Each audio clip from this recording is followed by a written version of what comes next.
Just want to explain something to you guys, what my process is like before I start bodywork and stuff.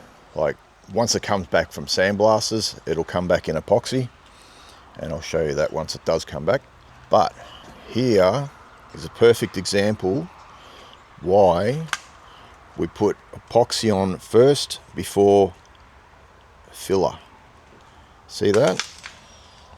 Back in the old days, we would just slap bog, or bando, as you Americans like to call it, over the top of bare metal. This is what would happen. It would sweat between the filler and the metal, and you would end up getting this rust underneath there. It would start rusting. So now what we do is we put epoxy down first, and then we put our filler over the top. The reason why I get the sandblaster to put the epoxy down is because I don't want it traveling back in bare metal. And yes, you can use those metal sealers and pre-treatment wipes and all that sort of stuff to hold it from getting surface rust all over it and that sort of stuff. But my biggest problem is, because I'm not just working on the one car at any given time, that sometimes it could be in bare metal for so long that I'd rather not have it sitting in bare metal for that long, if that makes any sense to you.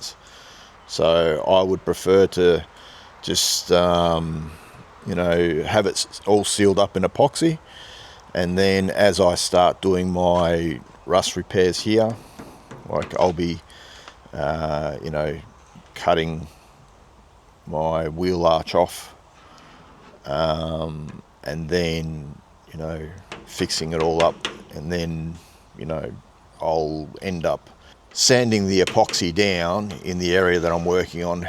And then once I've finished that repair, then I'll put it back into epoxy. Yeah, I just don't like the idea of having them sit around in bare metal for that long. But yes, you guys that do that sort of stuff, that have it in bare metal for long periods of time and it works for you, that's awesome. That's great, fantastic. It's just not for me. If you look, it doesn't really come off too well, but anyway, you get the idea. So what I'll do before it actually goes to sandblasting now is I'll end up taking some of this filler out, because if I send it down with the filler in there, the blaster might sit there trying to blast all the filler out, and it just warps the panels. Like, it'll just heat up too much. So if I take the filler out where it's got the original paint, that'll just come off nicely, you know. Won't have too much problem getting the paint off it with the blaster. Bit of spookiness. These are always rusted here. Just another issue. If Ford had only just thought about this a little bit more and, you know, sealed up behind things, then we wouldn't have this issue. But there again, I suppose that's when these things wouldn't be that rare then, would they? Like, they just, if they preserved them a bit better, then yeah, everyone would have one. There you go. Something else for you to look at.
Alright, I got all the filler off this left hand side quarter. It's had a bit of a smack in it.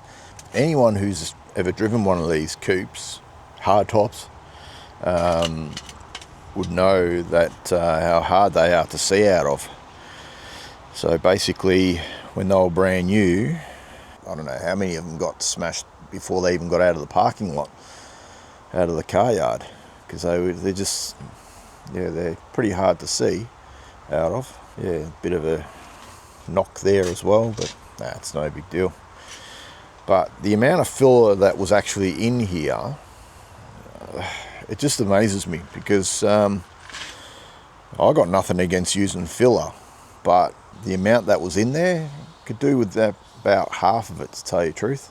It's had a bit of a knock here as well.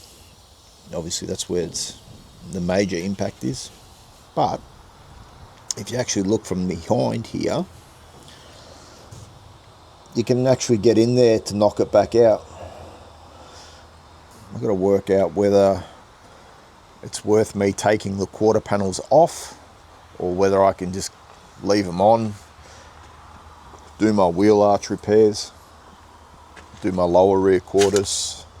I'll do a bit of an assessment video once it comes back from the blasters, see what it actually looks like. I've done all that now. Oh, I've got to take that speaker out. It'll come back all in epoxy and ready for some rust repairs and body work and whatever else it needs. There's a little bit on the right hand side that I want to take off as well, because when it goes to the blasters actually, you know, they'll blast the paint, no worries at all, but the actual filler, like with blasting, it sort of like stays there and it doesn't really come off too easy. When I actually got this car, it had a knock in this rear quarter here, so I've just knocked it back into shape, just a rough shape for the moment, put the body line back into it. So obviously once it comes back from blasting and epoxy and whatever else, I'll go back over it and just work on it slowly and yeah, get some shape back into it. And I mean, look, you guys probably want to see some metal finishing and whatever else, and yeah, like it just takes time to do that sort of stuff. And I get it to the point where, you know, it's very close to being metal finished, but then I don't sit there spending the next 3 days picking out every single little itty bitty bit. What I do is I re-epoxy and then basically just hit it with polyester and you know, a bit of filler here and there and whatever else. And I just don't see the point of metal finishing things, and like, you know, to that extent where it's like, you know, perfect, because at the end of the day, all you're doing is you've still got to put filler into it anyway, and you've still got to put poly on there to get these things super straight. Yeah, there's just no point wasting your time doing all that sort of stuff. But each to their own. Don't shoot me down. Like, each to their own. But yeah, I'll show you my processes. If you want to go down the track of like metal finishing things and, you know, getting everything absolutely spot on, well then by all means do so. But not this little black duck. As you can see, car's off to the Sandblasters. So once it comes back, I'll give you an update of how it comes back, what we're going to be doing to it, what panels we'll be replacing on it, things like that. And we'll just continue on. I'll show you all the details of that sort of stuff. In the meantime, while it's gone, I'll drag out XB sedan and I'll do some work on that, get that one, get some action happening on that as well. Got to start lining up the doors and the guards and continue on with that. Happy Easter, everyone. Just wanted to share a small word with you.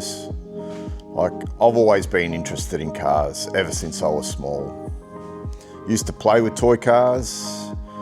Only difference is now the cars are bigger, more expensive. But I still remember modifying model cars. Everything that I've ever bought, like Matchbox cars, Hot Wheels cars, I've always had to modify them in some way. It's just something that's come naturally to me, destroying things and rebuilding them. For me, in the same way that we build cars, can I encourage you guys to build each other up? Here in Ephesians 4:32, it says, "Be kind and compassionate to one another, forgiving each other, just as in Christ God forgave you." So during this Easter, gather around family, friends, put your differences aside and be kind, be nice, enjoy yourselves. Hope these words encourage you some way.